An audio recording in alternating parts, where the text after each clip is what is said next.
Hello everyone, welcome back again on Back to Physics. Today we are going to start next topic for class 12th which is capacitance of a parallel plate capacitor with a conducting slab.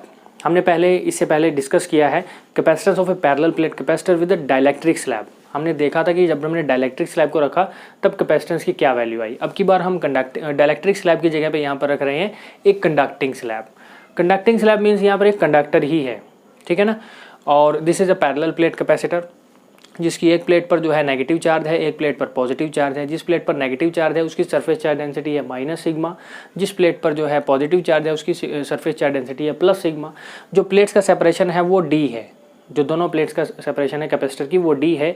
और जो हमने बीच में conducting slab ली है उसकी thickness है T, ठीक है। और अगर हम इस रीजन में देखना चाहें कि कितनी सेपरेशन है इस रीजन में और इस रीजन में, तो वो कितनी हो जाएगी, टोटल डी में से माइनस कर देंगे T, that means D minus T यहाँ पर और डी माइनस टी ही यहाँ पर, ठीक है। This is a conducting slab placed in between parallel plate capacitors. और कैपेसिटर्स हम जानते हैं सी नॉट कब जब वैक्यूम कंसिडर कर रहे हैं हम दोनों प्लेट्स के बीच में, तब capacitance C naught will be equal to epsilon naught A upon D. A is the area of plates and D is the plate separation.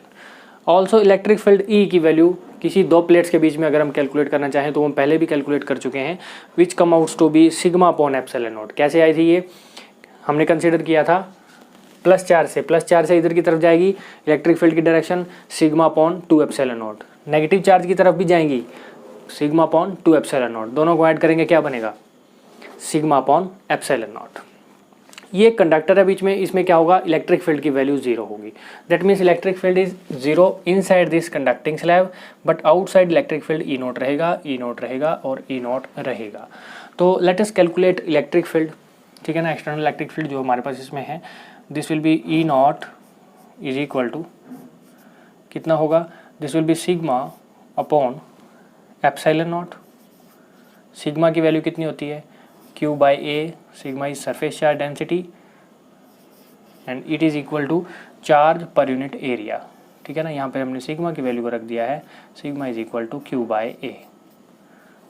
This is electric field, external electric field E naught. Also क्योंकि जो हमारे पास plate है वो conducting plate है, due to conducting plate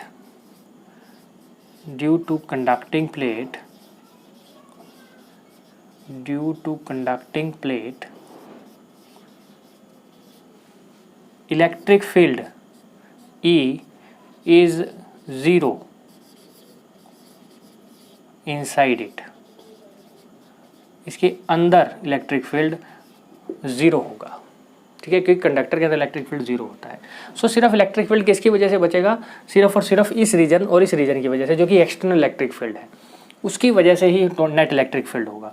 अब हम बात करते हैं पोटेंशियल की, पोटेंशियल भी देख लेते हैं। इलेक्ट्रिक पोटेंशियल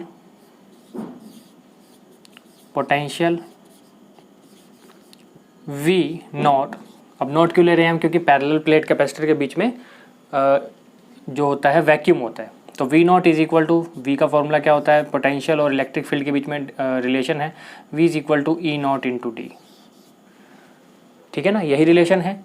और अगर हम बात करें ई नॉट की, तो ई नॉट कितना आया है, ई नॉट आया हमारे पास Q upon A epsilon naught into d. So this will be value of potential between two plates, potential between capacitor plates, capacitor की प्लेट्स के बीच की पोटेंशियल इतना होगा, V naught is equal to Q upon A epsilon naught into d.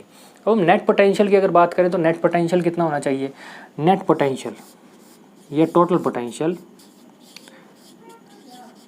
अब हम जानते हैं पोटेंशियल, क्योंकि कंडक्टिंग स्लैब है तो इनसाइड पोटेंशियल जीरो होगा, क्योंकि इलेक्ट्रिक फील्ड जीरो है। इलेक्ट्रिक फील्ड जीरो है तो पोटेंशियल भी क्या होगा, E जीरो हो गया तो V भी जीरो हो गया।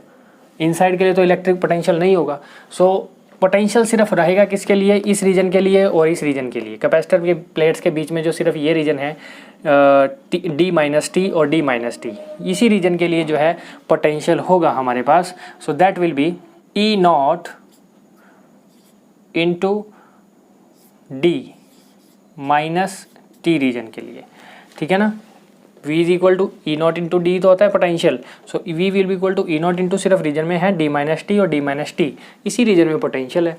सो this will be value of potential E not की वैल्यू कितनी है, this is Q upon a epsilon naught into d minus t, ठीक है, ये वैल्यू आई पोटेंशियल की। अब हम कैपेसिटेंस देख लेते हैं कितना होगा। एज वी नो कैपेसिटेंस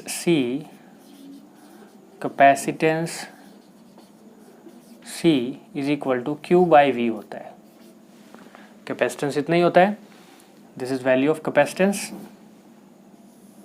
ठीक है ना। सो इसी को हम यूज करेंगे, C is equal to q, कितना है हमारे पास, क्यू को सेम रखेंगे एंड अपॉन पोटेंशियल जो हमने कैलकुलेट रख किया है अभी, potential V is equal to, ये रख देंगे यहाँ पर value, this will be q upon a epsilon naught into d minus t, ठीक है ना, ये वैल्यू आ जाएगी हमारे पास। क्यू से क्यू कैंसिल हो गया है, क्यू से क्यू कैंसिल हो गया तो यहाँ पे क्या बचेगा, ए एप्सिलॉन नॉट ऊपर चला जाएगा, ए epsilon naught upon D minus T. अभी हम यहाँ पर क्या करेंगे, डी से इसको डिवाइड कर दो, डी से इसको मल्टीप्लाई कर दो, ठीक है ना, divide and multiply by small D. अब इक्वेशन को स्मॉल डी से डिवाइड भी कर दो और मल्टीप्लाई भी कर दो, तो उससे हमें क्या मिलेगा, देखिए जरा, C will be equal to A epsilon naught upon D into D upon D minus t, ये टर्म्स बन जाएंगी। अब A epsilon naught upon D is C naught, A epsilon naught upon D क्या बन गया, C naught, capacitance C naught into D upon D minus t, ये terms बन गई। दैट मीन्स अगर हम कैपेसिटेंस को देखें, जो नया कैपेसिटेंस हमारे पास अब आया after introducing a conducting slab, that is C naught times d upon D minus t, यानी कि वो ज़्यादा है। कैपेसिटेंस सी जो अब की बार आया that will be much more than previous capacitance. पहले कैपेसिटेंस कितना था, जब बिना कंडक्टिंग स्लैब की बात करें तो इतना होता है, पैरेलल प्लेट के पेज का कैपेसिटेंस इतना होता है, सी नोट ई नोट एप्सिलॉन नोट ए अपॉन डी।